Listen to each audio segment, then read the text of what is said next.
আসসালামু আলাইকুম, সবাই কেমন আছেন? আলহামদুলিল্লাহ ভালো আছি। দেশ স্বাধীন হয়ে গেছে, এই জন্য আমার পক্ষ থেকে আমি সবাইকে মিষ্টি মুখ করাইছি এবং মানুষও খাওয়াইছে, সেখান থেকেও আমি মিষ্টি খেয়েছি। আর এই কয়টাই রয়েছে আমার ভাগে, এখন আমি মিষ্টি মুখ করতেছি।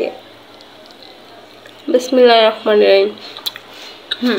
তোমরাও খাও, তোমাদের জন্য মিষ্টি আছে, এই জন্য আমি ভিডিও করে তোমাদেরকে দিচ্ছি, কারণ সবাইকে বাসায় ডেকে না খাওয়াটা সম্ভব না।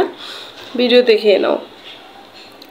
দেশ স্বাধীন হয়েছে, স্বাধীনের মিষ্টি।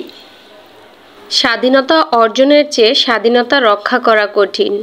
আমাদের এই সুন্দর বাংলাদেশকে আরও সুন্দরভাবে গড়তে প্রকৃত দেশ প্রেমিকদের যেমন সহযোগিতা করতে হবে, তেমনি দেশের সচেতন নাগরিক হিসেবে সবাইকে দেশ ও দেশের মানুষকে সর্বোচ্চ সহায়তা করতে হবে।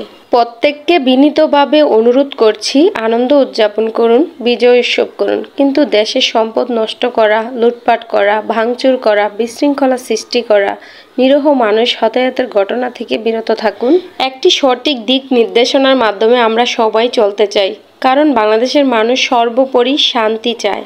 এই বীর জেনারেশন সঠিকভাবেই দেশকে নির্দেশনা দিবে ইনশাল্লাহ। ধৈর্যশীল ব্যক্তিকে আল্লাহ তাআলা পছন্দ করেন এবং ধৈর্য মানুষকে সফলতা এনে দেয়, একদিন আগে হোক আর পরে হোক। হাসিনা পদত্যাগ করছে, তার জন্য আমরা সবাই খুশি, কিন্তু এই যে লুটপাট, ভাঙচুর, বিশৃঙ্খলা সৃষ্টি, গোলাগুলি, আগুন, হতাহতের ঘটনা, এগুলা সত্যি কতটা সভ্য কাজ বা কতটা সভ্য সমাজে সভ্য মানুষের কাজ সেটা আমার জানা নাই। প্লিজ আপনারা এগুলো থেকে একটু বিরত থাকুন।